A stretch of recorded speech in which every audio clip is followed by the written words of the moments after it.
KIMBERLY KINDY Last updated 0818, October 10, 2017. Nelson Winbush, 88, holds the Confederate flag that draped his grandfather's casket. Louis Napoleon Nelson was a slave who followed his owner into the Civil War. Nelson Winbush relishes talking about his grandfather's time as a U.S. Confederate soldier, fighting at the command of Nathan Bedford Forrest, a Confederate general, slave trader and imperial wizard of the Ku Klux Klan.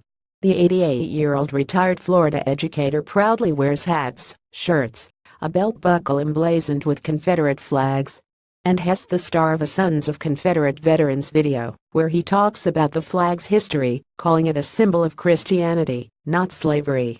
Winbush is also black, and so was his grandfather. Nelson Winbush holds a Confederate flag in St. Cloud, Florida. "When I joined, it wasn't any kind of rebellion," Winbush said of his membership with the Sons of Confederate Veterans.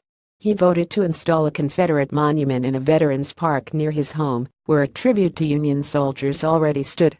"I wanted to set the record straight. A lot of people thought blacks fled, but blacks fought in every state." Redmore, Baltimore removes 4 Confederate monuments in overnight move campaign for Missy Elliott's statue. To replace Confederate monument, Fox News invited a conservative and a liberal to debate Confederate monuments. Winbush said he learned of his grandfather's devotion to the Confederacy during horse and buggy rides that he took with the veteran when he was a child. Monuments dedicated to the Confederacy in the U.S. As his grandfather, Louis Napoleon Nelson, told it, he followed his master and sons into the war, first working as a cook, but later serving as a rifleman and chaplain to both black and white soldiers.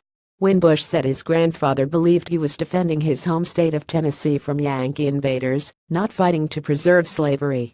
His final wish, Winbush said, was that he be buried in his Confederate uniform. This pride has been embraced by Winbush, who joined the Sons of Confederate Veterans nearly 3 decades ago. In one of the videos he has appeared in for the group, he speaks of black soldiers serving alongside white soldiers as equals in the Confederate Army. At one point, he holds up an application his grandfather filed with the federal government in 1920 for a federal pension. The document shows the application was accepted. "Did black Confederates fight?" he says in the video. "I rest my case with this." David Blight, professor of American history at Yale University, said there were black Confederate soldiers, but most historians do not believe there is evidence that they served voluntarily and that they were treated as equals during the war. The Constitution of the Confederate States of America explicitly states that slavery was a central cause for the South's decision to fight to secede. Blight said the version of events that recalls black soldiers as co-signers to the Confederate Army's mission emerged after the war, growing out of the Lost Cause tradition. In 1980s and 1990s, Blight said, the Sons of Confederate Veterans began to promote this as historical fact, saying that many Southern blacks had supported the war. "It's a popular mythology, the trusted, contented slave," Blight said.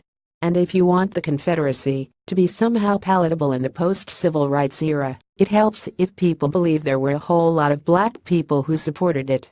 Michael Landry, executive director of the National Sons of Confederate Veterans, said history supports Blight's version only because the victor always writes the history. That's why his group is opening a US $5 million and $7 million, 1720 square meter museum to the Confederacy next year in Tennessee.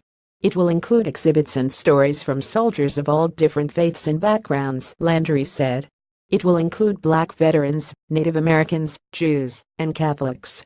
The diversity of the Confederacy was tremendous. The Sons of Confederate Veterans has repeatedly turned to Winbush to help further, as Landry described it, the Southern version of the war, and has enlisted him to help promote the group's logo, which includes a Confederate battle flag.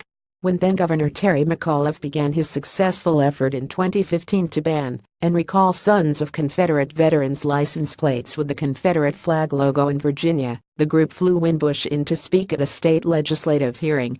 NAACP officials argued the flag was a racist symbol. Winbush argued the opposite.